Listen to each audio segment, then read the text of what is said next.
کریمہ میں نے پڑھی ہے، اس آیت کے پہلے جو آیتیں ہیں اس میں اللہ پاک نے انسانوں کے لیے جو زمین و آسمان اور زمین و آسمان کے درمیان کی نعمتیں پیدا کی ہیں ان کو گنایا ہے کہ یہ آسمان کی بلندی اور سورج کے ڈوبنے نکلنے سے رات اور دن کا آنا جانا، یہ زمین اور زمین میں اپجنے والی غذائیں، یہ سب ہم نے کس لیے پیدا کیا؟ متاع لکم ولانعامکم، تمہارے فائدہ کے لیے، تمہارے جانوروں کے فائدہ کے لیے۔ یعنی باری تعالیٰ یہ سمجھا رہے ہیں کہ زمین سے لے کر آسمان تک یہ پوری کائنات اس لیے بنائی گئی تاکہ انسان اس سے فائدہ اٹھائے، تم اس سے فائدہ اٹھاؤ، اور اللہ نے تمہاری ضرورت کا بھی خیال رکھا، اور جو جانور تمہارے کام آتے ہیں وَلِأَنْعَامِكُمْ، ان کے ضرورت کا بھی خیال رکھا، مَتَاعًا لَكُمْ وَلِأَنْعَامِكُمْ۔ آگے اس پوری کائنات اللہ پاک نے ہمارے لیے بنایا، ہمیں اس سے بلا کسی حق کے فائدہ اٹھانے کا چانس دیا، موقع دیا، اجازت دیا۔ پھر باری تعالیٰ کہتے ہیں فَأَمَّا مَنْ طَغَىٰ، پھر بہرحال جو بھی ہو جائے، من طغیٰ، جس نے سر موڑا، جس نے روگردانی کی، جو اکڑا، کس سے سر پھیرا، کس سے روگردانی کی؟ عن الہدی، یہ مقدر ہے، اس ہدایت سے جو اللہ پاک نے اپنے نبیوں کے ذریعے، نبیوں کے وارثین، مجتہدین و محدثین کے ذریعے، علماء کے ذریعے سب تک پہنچا دیا۔ طغا، اس ہدایت سے روگردانی کی، اس ہدایت اور اس گائیڈ پہ چلنے سے انکار کر دیا۔ پھر کیا نتیجہ نکلے گا؟ وہ جو ہدایت آئی تھی اللہ کے پاس سے، نبیوں کے واسطے سے، نبی کے بعد صحابہ کے واسطے سے، صحابہ کے بعد تابعین کے واسطے سے، تابعین کے بعد ائمہ مجتہدین محدثین کے واسطے سے، پھر ہر دور کے علماء کے واسطے سے جو ہدایت پہنچی، کیا تھی وہ ہدایت؟ کیا تھی وہ ہدایت؟ اس ہدایت میں اللہ کے وحدانیت کا بیان تھا، رسول صلی اللہ علیہ وسلم کی رسالت کا بیان تھا، آخرت کی اہمیت کا بیان تھا، آخرت کی نعمتوں کا بیان تھا۔ جو آخرت سے جس نے منہ موڑ لیا، رسولوں کی رسالت سے جس نے روگردانی کی، اللہ کی وحدانیت سے جس نے روگردانی کی، وآثر الحیات الدنیا، اور اس نے دنیاوی زندگی ہی کو اپنا سب کچھ بنا لیا، اسی کو سب کچھ بنا لیا، اور اسی دنیاوی زندگی میں لگ کر رہ گیا۔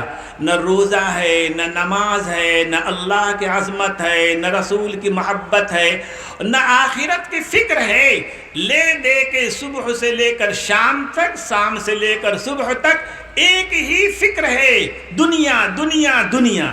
نبی اکرم صلی اللہ علیہ وسلم ایک دعا فرمایا کرتے تھے، اللہم لا تجعل الدنیا اکبر ہمنا، اللہم لا تجعل الدنیا اکبر ہمنا، الہ العالمین، اس دنیا ہی کو ہماری بڑی سوچ مت بنا دیجئے، بڑی فکر بڑی سوچ آخرت ہے، یہ دنیا نہیں ہے۔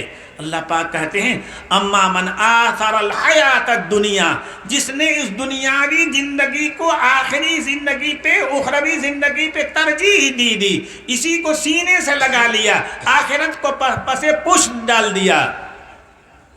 فَأَمَّا مَنْ طَغَىٰ وَآثَرَ الْحَيَاةَ الدُّنْيَا فَإِنَّ الْجَحِيمَ هِيَ الْمَأْوَىٰ، ایسے شخص کا ٹھکانہ جہنم ہے، جہنم ہے، اس کی سوا کچھ اور ہی نہیں ہے، اس لیے کہ جو کچھ دنیا اسے دی گئی تھی تاکہ اس دنیا کو وہ آخرت کا ذریعہ بنائے، اس نے اسی دنیا کو مقصود بنا لیا، اسی کو مطلوب بنا لیا، اپنی ساری زندگی اسی دنیا میں کھپا دی، آخرت کے لیے تو کچھ ملا کیا ہی نہیں اسے، تو آخرت میں کیا ملے گا اس کو؟ جہنم کے سوا کچھ بھی نہیں ملے گا۔ یہ فارمولہ ہوا جہنم میں جانے کا، جس سے اللہ نے، اللہ کے رسول نے ہمیں بچنے کا حکم دیا ہے کہ ہم دنیاوی زندگی کو بس یہ سمجھیں کہ اس کے یہ ہمیں دی گئی ہے تاکہ اس کے ذریعے ہم آخرت بنائیں، اپنی آخرت سنواریں، اس لیے نہیں دی گئی ہے کہ اسی کو خدا مان بیٹھیں، اسی کو سب کچھ مان بیٹھیں۔ محترم حضرت یہ কথাগুলো বলতেছেন, তার সংক্ষিপ্ত কথা হচ্ছে হযরত বলতেছেন যে আমি শুরুতে যে আয়াতে কারিমা তেলাওয়াত করছিলাম, এই আয়াতের পূর্ববর্তী যে আয়াতটা সেটা অর্থ হচ্ছে যে আল্লাহ তাআলা বলতেছেন আমি আসমান জমিন এবং এই দুয়ের মাঝে যা কিছু আছে সব কিছু সৃষ্টি করেছি কি জন্য? সবগুলো সৃষ্টি করার মূল লক্ষ্য কি? মাতা আল্লাকুম ওয়া লিআনামিকুম। এই সব কিছু সৃষ্টি, এই আসমান জমিন সমুদ্র সব সৃষ্টির মূল লক্ষ্য হচ্ছে যাতে তোমরা তোমাদের জীবন যাপন, তোমাদের জীবন ধারণ সহজ হয়। দুনিয়ার বুকে তোমরা এগুলো ব্যবহার করে, বক্ষণ করে তোমাদের জীবন যাত্রায় তা প্রয়োগ করে সহজভাবে তোমরা জীবন যাপন করতে পারো। পরবর্তী আয়াত বলতেছে কি? সব কিছু আল্লাহ তাআলা আমাদেরকে দিয়েছে, কোনো দাবির সাপেক্ষে না, কোনো দরখাস্তের মাধ্যমে নয়, বিনা দরখাস্তে এভাবে আল্লাহ তাআলা আমাদের জন্য নিজের চয়েস করে আমাদের জন্য বানিয়েছেন, যাতে করে আমরা আমাদের জীবন যাত্রায় এগুলোকে বক্ষণ করতে পারি, ব্যবহার করতে পারি। তারপর বলতেছে এই সব কিছু দেওয়ার পর যদি তোমরা আমার পথকে, আমার রাহকে, আমার হাবিবের দেওয়া রাস্তাকে তোমরা যে সঠিক পথে না চলো,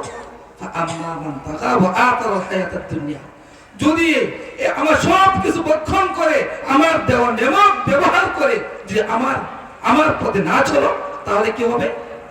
তাহলে তার সর্বোপরি সর্বশেষ পরিণতি কি জাহান্নাম। এ হচ্ছে জাহান্নামে যাওয়ার ফর্মুলা। যদি আল্লাহ তাআলার নিয়ামত বক্ষণ করে, নিয়ামত রাজি ব্যবহার করে, তার দেওয়া বিধান অনুপাতে আমরা জীবন ধারণ না করি, এর শেষ পরিণতি কি? শেষ পরিণতি হচ্ছে জাহান্নাম আমাদের জন্য অবধারিত হওয়া। এই হচ্ছে জাহান্নামের ফর্মুলা। یہ فارمولہ اللہ پاک نے اس لیے بتایا کہ تاکہ ہم اس پہ چلنے سے بچیں اور جہنم سے بچ جائیں۔ آگے اللہ پاک نے جنت میں جانے کا فارمولہ بتایا، وَأَمَّا مَنْ خَافَ مَقَامَ رَبِّهِ، بہرحال جو انسان آخرت پہ یقین کر لیا، اللہ کو مان لیا، اللہ کے رسول کو مان لیا، آخرت پچھلی زندگی کو مان لیا اور اپنے رب کے سامنے کھڑے ہو کر حساب دینے سے ڈرا، اپنے رب کے سامنے پوری زندگی کا حساب دینے سے ڈرا، وَنَهَى النَّفْسَ عَنِ الْهَوَىٰ، اور اپنی ذات کو خواہش کے پیچھے چلنے سے روک لیا، خواہش کے پیچھے چلنے سے روک لیا، فَإِنَّ الْجَنَّةَ هِيَ الْمَأْوَىٰ، ایسے شخص کا ٹھکانہ جنت ہے، ایسے شخص کا ٹھکانہ جنت ہے۔ تو ہم مختصر کریں، جیسا کہ نادوی جلسہ کا حکم ہے، تو کہہ سکتے ہیں اتباع ہوا، اپنے خواہش نفس کے پیچھے پیچھے چلنا، یہ جہنم میں جانے کا فارمولہ ہے۔ وَإِتِّبَاعِ ہُدَىٰ، اللہ کی دی ہوئی ہدایت کے پیچھے چلنا، یہ جنت میں جانے کا فارمولہ ہے۔